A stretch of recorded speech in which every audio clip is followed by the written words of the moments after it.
ഈ ഞാൻ പറയണമെന്ന് കേക്ക്. ഒരു കല്യാണമായിട്ട് വരുമ്പോ ഓള് വേണ്ടാന്ന് പറയാ, അകത്ത് പോയി വാതിലടച്ച് കരയാ. നിങ്ങൾ രണ്ടാളും മിണ്ടാതിരിക്കുക. എന്താ ഇതിന്റെ അർത്ഥം? എനിക്ക് മനസ്സിലാവണില്ല.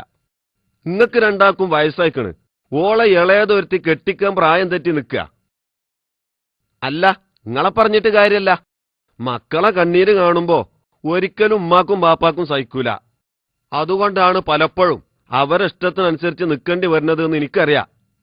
പക്ഷേ കാര്യങ്ങൾ നമ്മൾ കാണാതെ പോകാൻ പാടുണ്ടോ? എത്ര കാലാന്ന് വെച്ചാൽ നിങ്ങൾ ആബിദാനി മക്കളെ നോക്കുക? നിങ്ങൾ പറയും. ഒരു കാര്യം നിർബന്ധിക്കാൻ ഞങ്ങൾക്ക് രണ്ടാൾക്ക് കഴിയണില്ല. അന്നെ കൊണ്ട് പറ്റുകയാണ് ഈ നോക്ക്.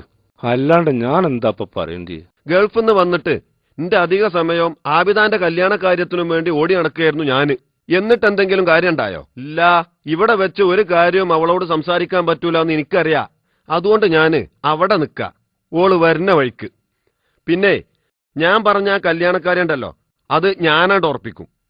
പുതിയാപ്പള നാളെ ഓളെ പെണ്ണ് കാണാൻ വരും.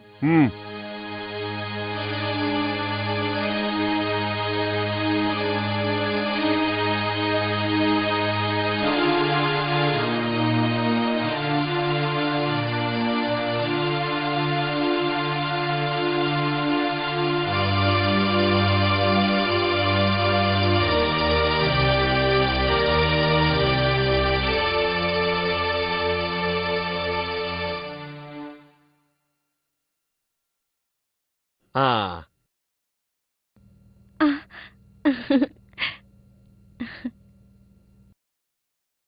എന്താണിക്ക ഇവിടെ പൂവാലന്മാര് നിക്കണ മാതിരി? നിന്നെ കാണാൻ തന്നെ. എനിക്ക് കുറച്ച് സംസാരിക്കാനുണ്ട്. അവിടെ വരുമ്പോ അതിന് പറ്റൂലല്ലോ.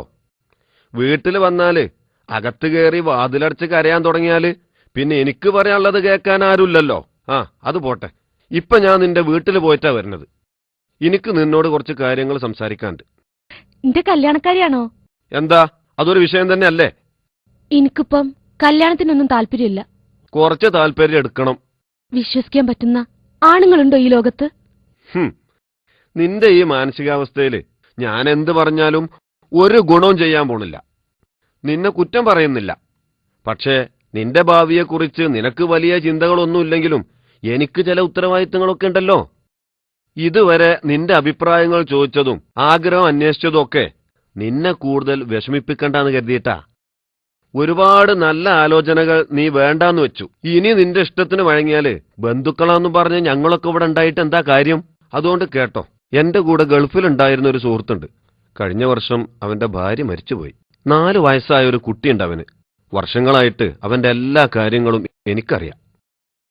നിന്നെ അവനെക്കൊണ്ട് കല്യാണം കഴിപ്പിക്കാൻ ഉദ്ദേശിക്കുന്നുണ്ട്. നിന്റെ 2 മക്കളെ ഏറ്റെടുക്കാൻ അവൻ ഇങ്ങോട്ട് താല്പര്യം പ്രകടിപ്പിച്ചിട്ടുണ്ട്. നിനക്കവൻ നല്ലൊരു ഭർത്താവായിരിക്കും. ഒരു ചടങ്ങിന് വേണ്ടി മാത്രം അവൻ നിന്നെ പെണ്ണ് കാണാൻ വരും. അത് നടക്കണം. എനിക്കിനി ഗൾഫിലേക്ക് തിരിച്ചു പോവാൻ ഒരാഴ്ച മാത്രമേ ബാക്കിയുള്ളൂ. അതിനിടക്ക് വളരെ ലളിതമായ ചടങ്ങിൽ നിന്റെ നിക്കാഹ് നടക്കണം. അതിനനുകൂലമായി മനസ്സിനെ പാകപ്പെടുത്തിയെടുക്കാനായിരിക്കണം ഇന്നു മുതൽ നിന്റെ ശ്രമം.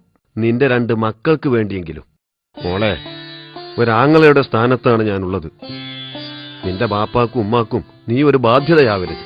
നിന്റെ അനിയത്തിയുടെ ഭാവിക്ക് നീ ഒരു തടസ്സമാവരുത്. ഞാൻ ചെയ്തതാണ് ശരിയെന്ന് നിന്റെ മക്കൾ വളർന്നു കഴിയുമ്പോഴെങ്കിലും നിനക്ക് മനസ്സിലാവും.